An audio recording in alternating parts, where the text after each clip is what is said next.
Salam uşaqlar, hər vaxtınız xeyir olsun. Mən bugün sizə faiz mövzusuna aid iki sualın həllini vermək istəyirəm. Hansı ki, çox maraqlı suallardan biridir və uşaqların əksəriyyəti də bu misalları həll etdikdə səhvə yol verir. Xüsusilə də birinci sualı həll etdikdə. Baxın, gəlin birinci sualımızı oxuyum sizin üçün. Ədədi 60% artırıb 30% azaltdıqda ədəd necə dəyişər? Uşaqlar, əksəriyyətiniz bəlkə də bu sualı mən oxuduqda ağlınıza belə bir cavab gəldi ki, 60 ilə 30-u toplayım, deyim ki, 90 azaldı və ya 90 artdı. Hətta bəziləri deyir 60-dan 30-u çıxım, deyim 30 azaldı, 30 artdı. Bu kimi yanlış cavablar olur. Bu misalları həll etdikdə diqqətli olmaq lazımdır. Faiz məsələlərində iki formada verilə bilər bu cür tapşırıqlar. Hansı formada? Ola bilər ki, ədədin qiyməti verilsin. Desin ki, məsələn, ədəd 500 idi. Bu qədər artdı, bu qədər azaldı. Məsələn, bir də var, baxın, buradakı kimi ədədi vermir bizə. Onda nə etmək lazımdır? Uşaqlar, faiz məsələlərində bilmiriksə ədədi, o zaman biz həmin ədədimizi yuvarlaq olsun deyə 100 qəbul edəcəyik. 100 qəbul edib məsələni həll etmək lazımdır. Gəlin baxaq. Mən ədədimi bilmirəm. O zaman nə edim? Həmin ədədimi 100 qəbul etdim. Yazdım 100. 100-ü 60% artırdılar. Bütöv bir şey hər zaman bir vahidə və yaxud da 100%-ə bərabərdir deyirik də, düzdürmü? 100%'lik bir şey 60% artıbsa olub neçə faiz? 160%. Yazıram, vurma 160%.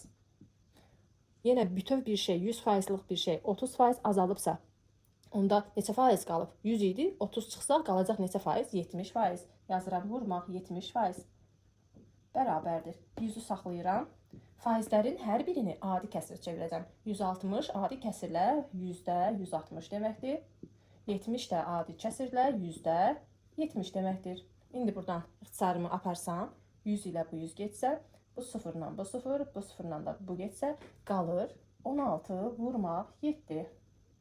16'nı da 7'yə vurduqda alınacaq 112.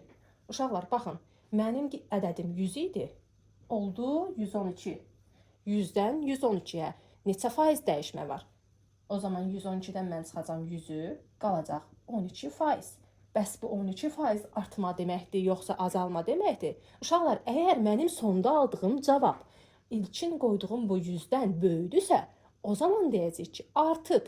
Kiçik olsa azalıb. İndi mənim qoyduğum bu cavabdan, yəni 100'dən 112 almışamsa, sonda aldığım cavab 112 isə, demək ki, 12% artıb.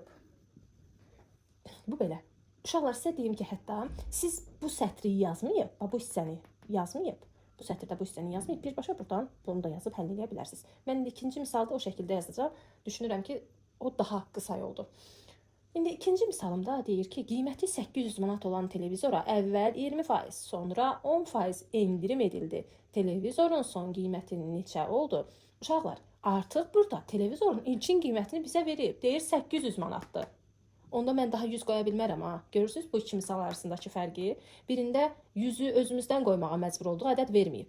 Amma digərində 800 verib. Mən 800 ola özümdən 100 qoya bilmərəm. Onda başlayaq həll edək.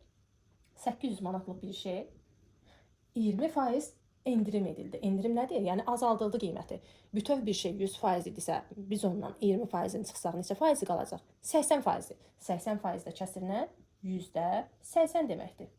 Sonra 10% endirim edildi. O zaman yenə bütöv bir şey 100% idisə, 10% çıxsaq qalır 90%. Vurma %90. İndi gəlin ixtisarımızı aparaq. Bu 2 sıfırla, bu 2 sıfır, bu sıfırla bu, bununla da bu getsə qalır 8, 8, bir də 9. O da eləyir 64, vurma 9. 4 9'um 36 yazıram. 3 yadda, 6 9'um 54, yadda da 3 edir 576 manatım. Deməli, televizorumuzun qiyməti 800 manat idi, sonra oldu 576 manat. Sonda sizin üçün belə bir tapşırıq qoyuram və düzgün cavabı şərh bölməsində yazmağınızı gözləyirəm. Hələlik.